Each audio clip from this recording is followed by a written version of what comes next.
ይህ የኤንስታይን ትልቁ ስህተት ታሪክ ነው።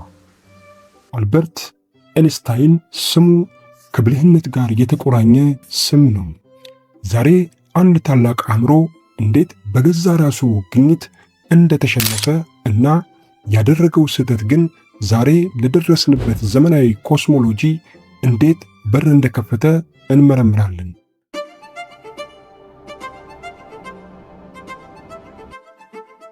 በ1917 አካባቢ ኤንስታይን የአጠቃላይ አንጻራዊነት ወይንም ሪላቲቪቲ ቲዮሪን ግኝት ይፋ ካደረገ በኋላ አጽናፈ ዓለም ወይንም ዩኒቨርስ ምን እንደሚመስል ለማስላት ሞከረ።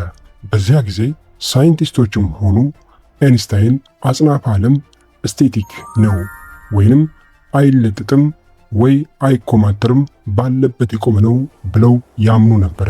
ኤንስታይን የሂሳብ ቀመሩን ሲሰራ ግን ውጤቱ የሚያሳየው አጽናፈ ዓለም ወይ እየተለጠጠ አለዚያ በስበት ኃይል ወይንም ግራቪቲ ምክንያት እየተኮማተረ እንደሆነ ነው። የቀመሩ ውጤት አይንስታይን ከሚያምነው አጽናፈ ዓለም ባለበት የቆመ ነው ከሚለው ሐሳብ ጋር ተጋጨ። አይንስታይን ቀመሩን ለማስተካከል ሲል አንድ አዲስ ቁጥር ጨመረ። ይህች ቁጥር ኮስሞሎጂካል ኮንስታንት ትባላለች። ዓላማዋም ስበት ኃይልን ወይንም ግራቪቲን በመቃወም አጽናፈ ዓለምን ባለበት እንዲቆም ማድረግ ነበረ።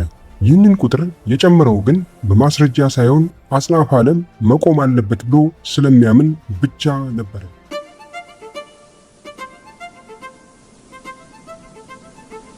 በ1929 ኤድዊን አብል የተባለ ሳይንቲስት በቴሌስኮፕ ባደረገው ምልከታ አጽናፈ ዓለም በእርግጥም እየተለጠጠ እንደሆነ አረጋገጠ።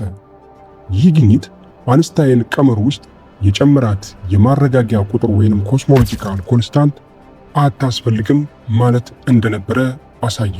አይንስታይን የአጽናፈ ዓለም መለጠጥ ሲሰማ ያንን ቁጥር በቀመሩ ውስጥ መጨመሩ ታላቁ ስህተቴ ነው ወይንም ማይ ቢገስት ብላንደር ብሎ ጠራው።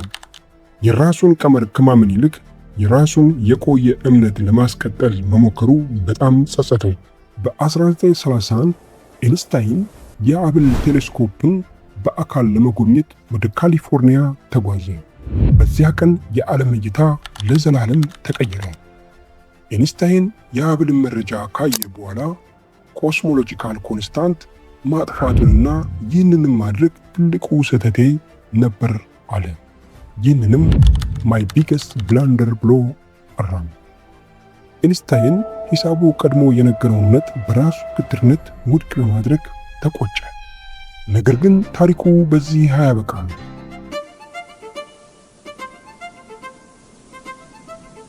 ከ60 ዓመታት በኋላ በ1998 ዓመተ ምህረት ሳይንቲስቶች ሌላ አስገራሚ ነገር አገኙ።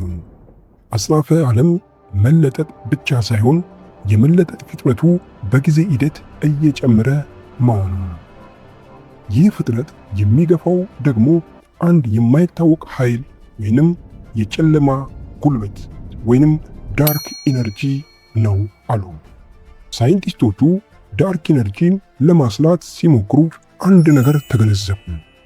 አይንስታይን ስህተት ነው ብሎ ያጠፋት ያቺ ኮስሞሎጂካል ኮንስታንት አሁን ላለው የዓለም መለጠጥ ፍጹም ማብራሪያ ሆነች።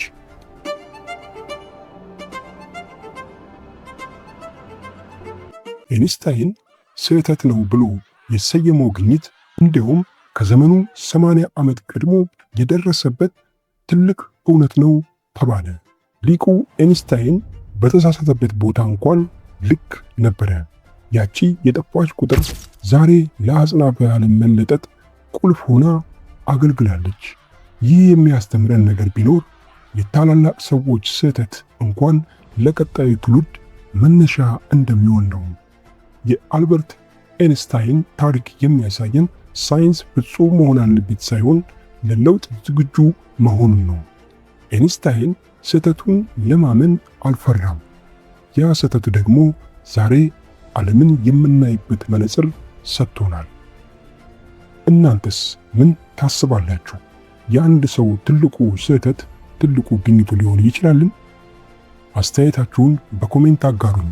እንደዚህ አይነት ጥልቀት ያላቸው ታሪኮች እንዲቀጥሉ ሰብስክራይብ ማድረጋችሁን እንዳትረሱ። በሚቀጥለው ቪዲዮ እስከምንገናኝ ቸር ሰንብቱ።